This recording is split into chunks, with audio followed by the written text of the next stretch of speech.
Բարև ձեզ հարցազրույցի տաղավարում այսօր զրուցելու եմ Արսեն Գասպարյանի հետ, քաղաքագիտության դոկտոր եւ Ex-Oriente Հայաստանի արևելագետների միության նախագահ։ Շնորհակալ եմ հրավերս ընդունելու համար, պարոն Գասպարյան։ Զրույցն այսօր պետություն եկեղեցի հարաբերությունների մասին է լինելու եւ այն արշավի, որը Նիկոլ Փաշինյանն ու Աննա Հակոբյանը սկսել են հայ առաքելական եկեղեցու դեմ եւ որը ըստ էության նորություն չէ, որովհետեւ 18 թվականից ի վեր տարբեր դրսևորումներով մենք տեսել ենք Նիկոլ Փաշինյանի իշխանության մերձիշխանական ինչ-ինչ ուժերի հարձակումները հայ առաքելական եկեղեցու նկատմամբ, փորձենք հասկանալ ինչ է կատարվում։ Բարի երեկո, շնորհակալություն հրավերի համար։ Ժամանակակից աշխարհում երկու ռազմավարություն կա, ինչպես են պետությունները փորձում ճնշել կրոնական ինստիտուտներին։ Առաջինը դա աչակողմյան ռեակցիոներներն են, փորձեմ մի քանի օրինակ բերել, որոնք փորձում են հասարակական եւ քաղաքական կյանքը սրբացնել եւ ամբողջովին կառավարում են կրոնական ինստիտուտները։ Այդպես էր տեղի ունենում երկար տարիներ Եվրոպայում, Պորտուգալիայում եւ Իսպանիայում, եւ Պորտուգալիայում Սալասարի, վարչապետ Սալասարի դիկտատուրան էր, ինչպես նաև Իսպանիայում Ֆրանկոյի դիկտատորան, որոնք երկուսն էլ 35 տարուց ավել տևեցին, ինչպես նաև շատ արաբական երկրներ են այդ ռազմավարությունը որդեգրել։ Մյուս տարբերակը դա ձախակողմյան հեղափոխականների մոտեցումն է ռազմավարությունը, որոնք փորձում են ֆունդամենտալ կերպով սեկուլարիզացնել, այսինքն աշխարհիկացնել հասարակական եւ քաղաքական կյանքը։ Վառ օրինակ է Կուբան, երբ 1950-ական թվականներին Կուբայում տեղի ունեցավ հեղափոխությունը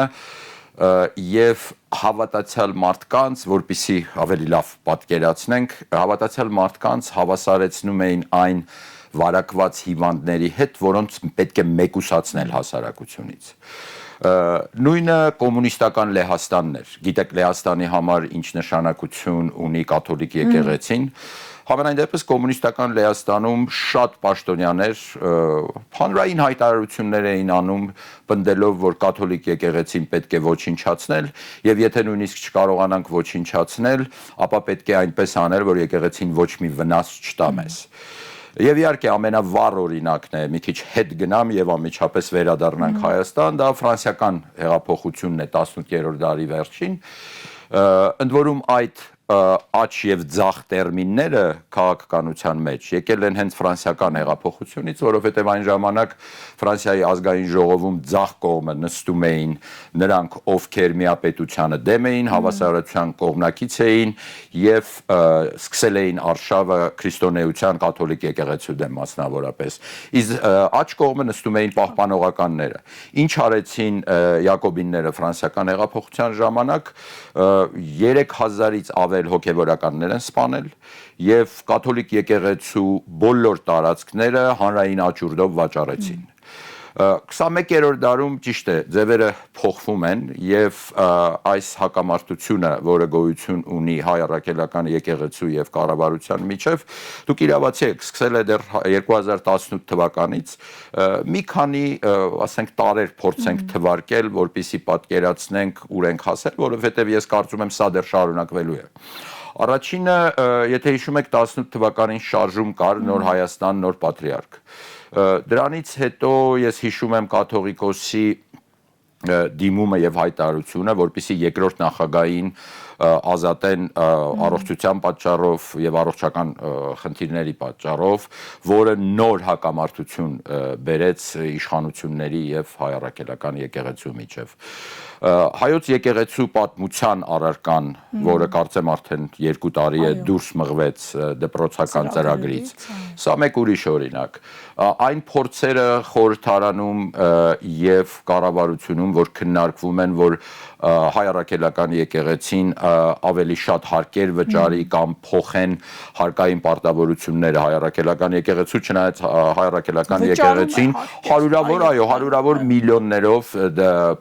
հարկեր է վճարում հայ առաքելական եկեղեցին։ Մյուս խնդիրը, երբ որ բոյկոտվում են բոլոր տոները հայ առաքելական եկեղեցու, չէ՞, Սուրբ Ծնունդ, Սուրբ Զատիկ, Սուրբ Էջմիածնի տոն եւ բոլոր մնացած եկեղեցական տոները բոյկոտվում են իշխանությունների կողմից։ Ազգային ժողովում հարձակումներ են տեղի ունենում Շողոկաթ հեռուստաալիքի վրա, կհիշեք, քննարկումներ եղան, մամուլում եղան հրապարակումներ։ Այսինքն այս բոլորը, որ թվարկեցինք, սրանք շատ բնորոշ են ձախակողմյան հեղափոխական կառավարությունը։ Մենք ուղղակի շատ ցնցումների միջև անցանք Արցախի կորուստը, դրանից առաջ պատերազմը եւ պետք չէ մոռանալ, որ Հայաստանի իշխանությունը դա ձախակողմյան հեղափոխականներ են։ Հեղափոխականը իհարկե մի փոքր երևի հարաբերական իմաստով Հեղափոխականը լավ բան չի, Կուբայի այս հեղափոխությունները, գիտեք, նայեք Կուբայի հեղափոխությանը, նայեք ուրիշ երկրներում տարբեր հեղափոխությունների, կա որևէ հեղափոխություն, որը բարօրություն է բերել իր ժողովրդին։ Դրա հետևանքները միշտ ավելի տագնապալի են լինում։ Նույն ֆրանսիական բուրժուական հեղափոխությունից հետո իշխանության եկավ Նապոլեոնը եւ ինչ արեց ամբողջ Եվրոպայի հետ շատ լավ գիտեք։ Ինչ վիճակում են Կուբայում մարդիկ հեղափոխություն թե իշխանազավթում թերևս վիճելի է եւ գուցե ապագան այդ հարցի պատասխանը նաեւ իրավական հարթությունում տա, բայց քանք եկեղեցի պետություն այս դեպքում Նիկոլ Փաշինյան, Աննա Հակոբյան զույգ եկեղեցի հարձակումներին, ընդ որում հարձակումներ ամենակեղտոտ բառապաշարով, ամենափողոցային ձևակերպումներով, չես հասկանում այդ անձը պետական բարձր պաշտոն զբաղեցնող ինչպես է մտածում, այդ ոճով ինչպես է գրում, դրա հետևանքների մասին արդյոք մտածում է, թե չի մտածում, հիմա այս սրացումը, այս փուլում ինչով է պայմանավորված եւ եկեղեցին այն կառույցն է, որը մշտապես կանգնած է եղել հայ ժողովրդի ինքնության, պաշտպանության, ազգային արժեքների պաշտպանության դիրքերում ու այսօր էլ նա կրում է, այսպես ասենք, իր խաչը ու այն օրը, երբ որ Նիկոլ Փաշինյանը գրոհեց սրբազանների դեմ, Բեռնում տեղի էր ունենում միջազգային համաժողով, որտեղ Արցախի մշակութային հոգևոր արժեքների պաշտպանության հարցերն էին բարձրացվում, հավաքական վերադարձի խնդիր դրվում եւ այլն։ Այսինքն Փաշինյանը վախենում է եկեղեցուց որպես ինստիտուցիոնալ կառույցի։ Այն առաջի ձեր հարցին պատասխանելիս ես գրեթե անդրադարձա պատասխանի ներքին քաղաքական հարթությանը, որը իհարկե եւս մեկ շերտ ունի, դա այդ անհարգալից բառապաշարն է, որը գոյություն ունի նաեւ մեր խորհրդարանում։ Ինչ վտանգներ ունի այս անհարգալից բառապաշարը, մասնավորապես ուղղված հայ առաքելական եկեղեցուն։ Առաջի հերթին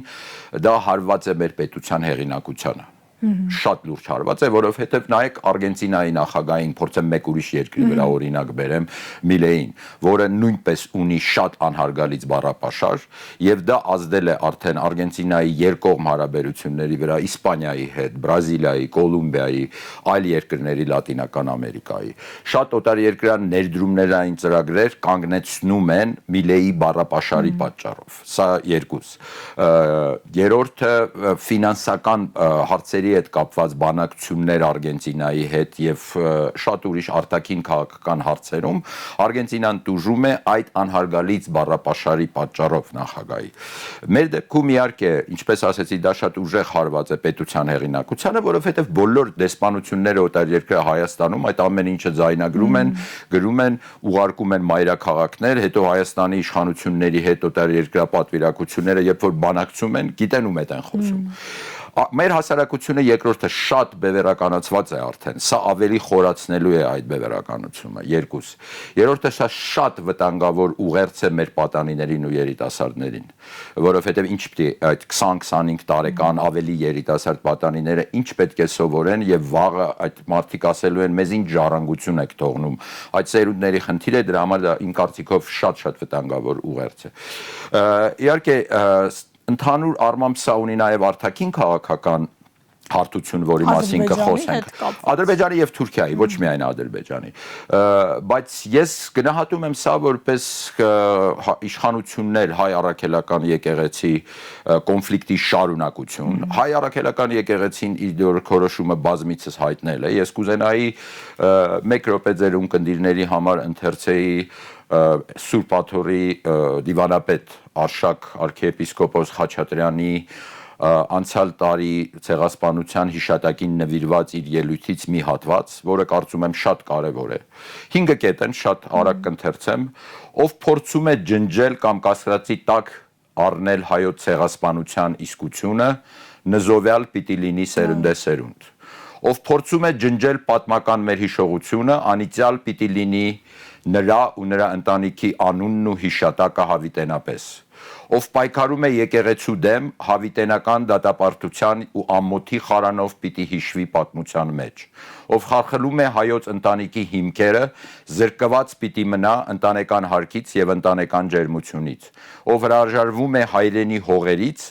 անիծյալ ու աստանդական պիտի դառնա եղբայրասպան Կայենի նման։ Ես կարծում եմ այս նզովքը, որը հնչել է հուշում ենք, այո, ցեղասպանության հուշահամալիրում։ Այո, սրանք շատ կարևոր 5 կետեր են, որը կարծում եմ այս պահին, երբ որ այս հակամարտությունը շարունակվում է, բոլոր այն լրատվամիջոցները, որոնք կանգնած են հայ առաքելական եկեղեցու կողքին, պետք է սա 24 ժամ պտտվի, որ բոլորը հասկանան ինչ է կատարվում, քանի որ շատ խորը իմաստ կա այս ամեն ինչի մեջ, քանի որ հայ առաքելական եկեղեցին նաև ազգային ինստիտուտ է։ Եվ իհարկե այն կրոնական եւ որպես կրոնական եւ ազգային ինստիտուտ հսկողություն չկա այդ ինստիտուտի վրա իշխանությունների կողմից։ Հետևաբար այս հակամարտությունը դեռ շատ է խորանալու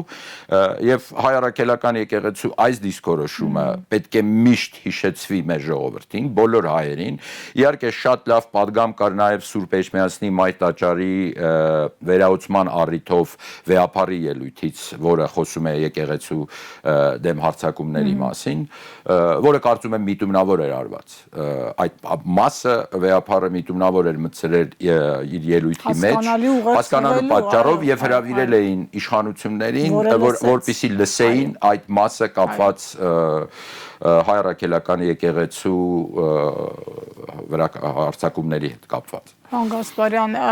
այս ամենը ասացիք նաև արտաքին կոմպոնենտ ունի Թուրքիայի ու Ադրբեջանի Հայաստանի նկատմամբ վարվող քաղաքականության հետ է առնչվում,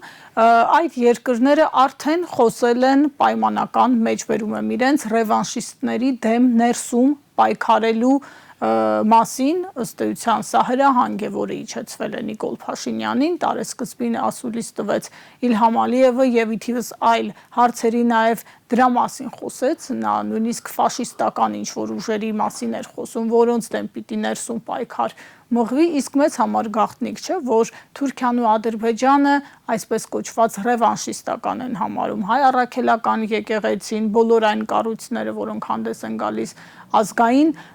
նպատակների օրակարգերի պաշտպանության դիրքերից, հայկական սփյուռքը եւ Նիկոլ Փաշինյանը հիմա այդ բոլոր կառույցների դեմ հերթով այսպես քայլ առ քայլ պայքարում է ու սա նաև դիտարկելու ենք այդ համատեքստում գումարած նրան, որ Ադրբեջանի պահանջով այս իշխանությունը պատրաստվում է գնալ նոր սահմանադրության ընդունման, իսկ Հայաստանի գործող սահմանադրության մեջ եկեղեցին բացառիկ դերակատարություն ունի։ Կարող ենք ակնկալել, որ այս արշավը նաև սահմանադրության համապատասխան դրույթը փոխելու նպատակ է հետապնդում ու արդեն այս փուլից փորձ է արվում հասարակությանը նաև դրան պատրաստել։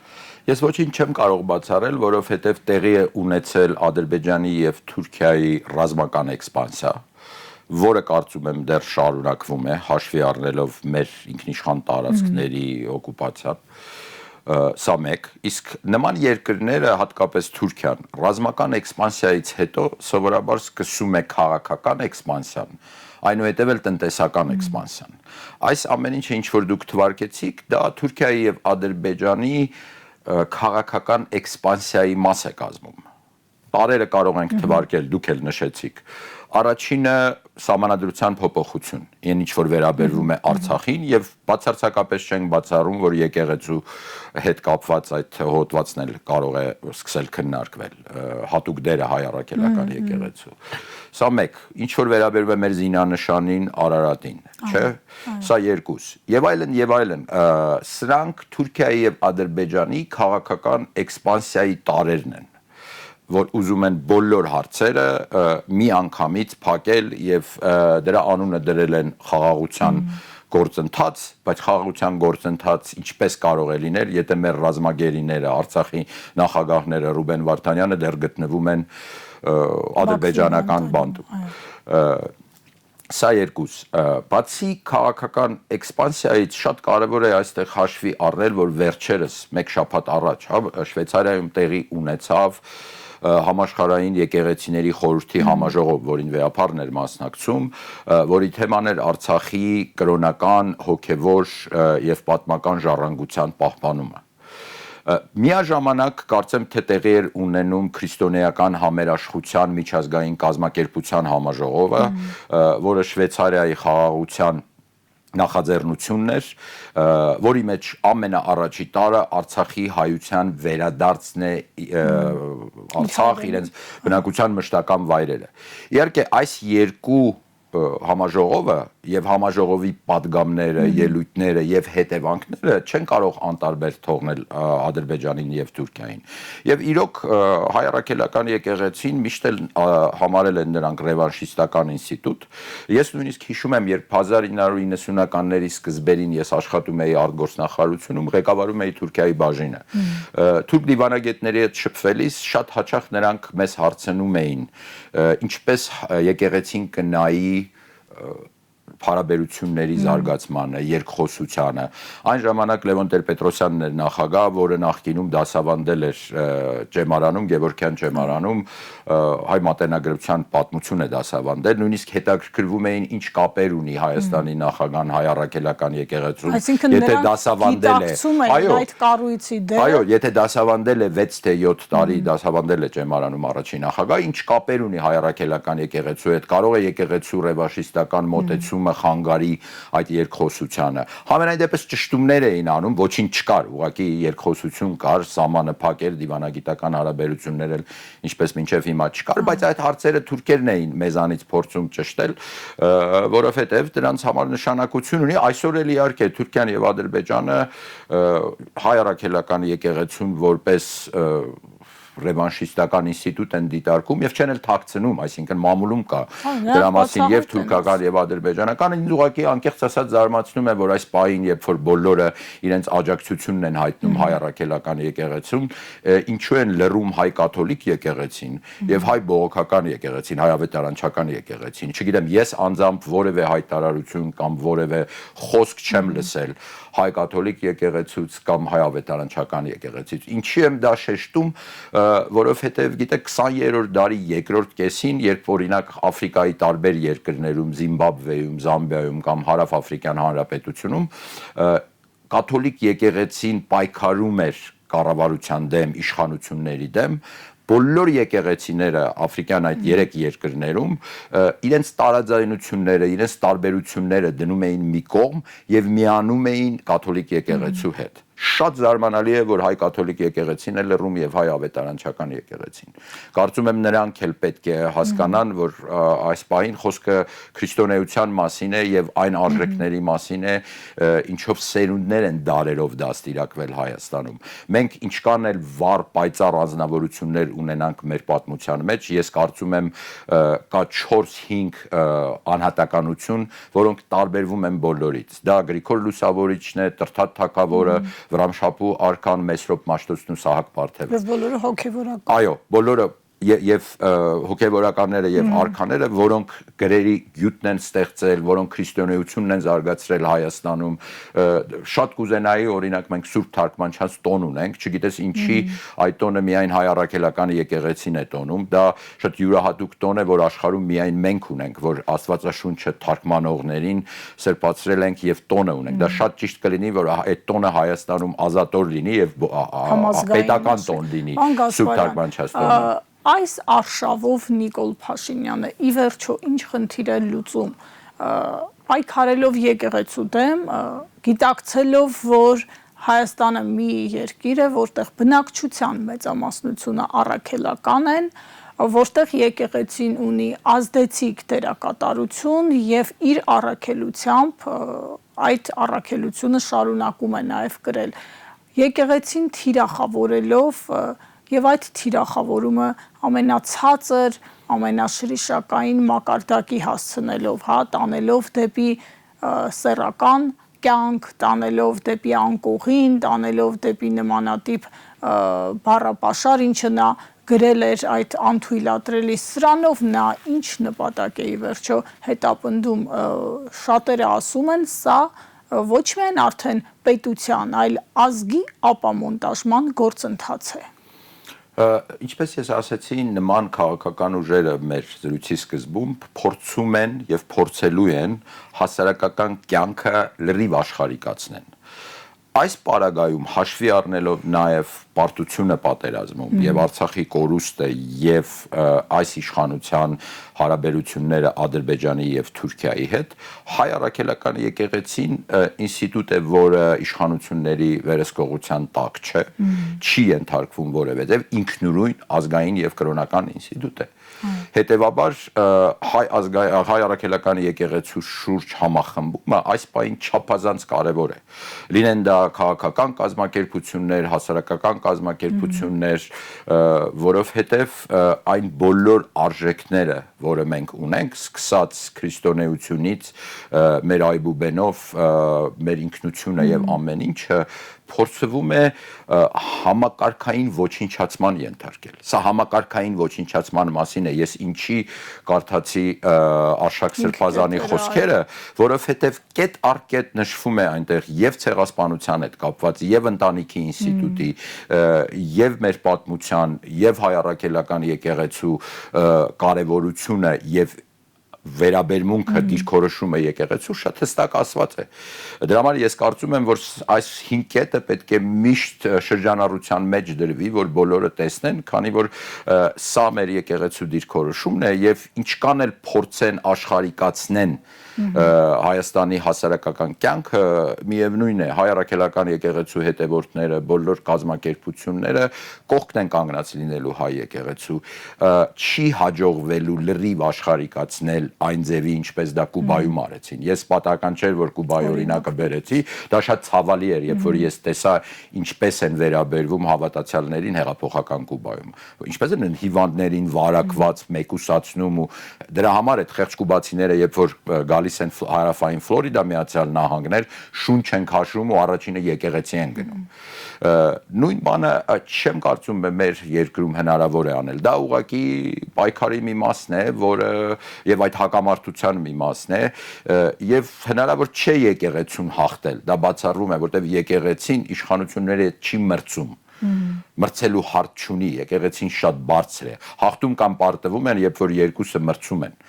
Մեր եկեղեցին չի մրցում, նա կարիք չունի մրցելու։ 1700 տարուց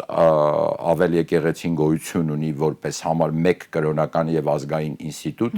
եւ հայ առաքելական եկեղեցու ներդրումը մեր պատմության ընթացքում մեր կյանքում անգնահատելի է։ Եվ եկեղեցու արձագանքը այս ամենին, պարոն Գասպարյան, իհարկե դուք ընթերցեցիք Արշակ Սրբազանի ուղերձից, բայց հիմա այս փուլում այս նոր սրացմանը ի պատասխան ինչպիսին պիտի լինի, հանրությունը գուցե ավելի կոշտ ու ավելի, այսպես ասած, ուղիղ արձագանք է ակնկալում, օրինակ այս օրերին, երբ ես հետևում եմ սոցցանցային քննարկումներին, շատերը ասում են ինչու չի բանադրում եկեղեցին այդ անձին։ Դա եկեղեցու գործն է, եկեք մենք չխառնվենք խորհուրդներ չտանք հայ առաքելական եկեղեցում, ես կարծում եմ, որ մեր եկեղեցում բազմաթիվ իմաստուն արքիեպիսկոպոսներ կան եւ վեապարի հետ միասին նրանք շատ իմաստուն որոշում կկայացնեն։ Հասարակությունը այո շատ լավ է որ խոսում է եւ պետք է խոսալ, սա հասարակական դեբատի շատ կարեւոր թեմա է եւ հակամարտություն է, որտեղ դու կողմ պետք է ընտրես։ Չես կարող ձեռնպա մնաս։ Նույնիսկ աթեիստները պետք է կողմ ընտրեն, որովհետեւ ես օրինակ բազմաթիվ աթեիստ ընկերներ ունեմ, որոնք իրենց երեխաների ծնողներին են կնքում հայ առաքելական եկեղեցում, իրենք ամուսնանում են հայ առաքելական եկեղեցում, բայց աթեիստ են, որովհետև նրանց համար մեր եկեղեցին ազգային արժեք է եւ ազգային ինստիտուտ է։ Այս հակամարտության մեջ չես կարող չեզոք մնալ։ Հնարավոր չէ, այդ կողմ պետք է ընտրես, իսկ եկեղեցին ես վստահ եմ շատ իմաստուն որոշում կկայացնի։ Շնորհակալ եմ զրույցի եւ վերլուծության համար, հարցազրույցին սպասեք վաղը։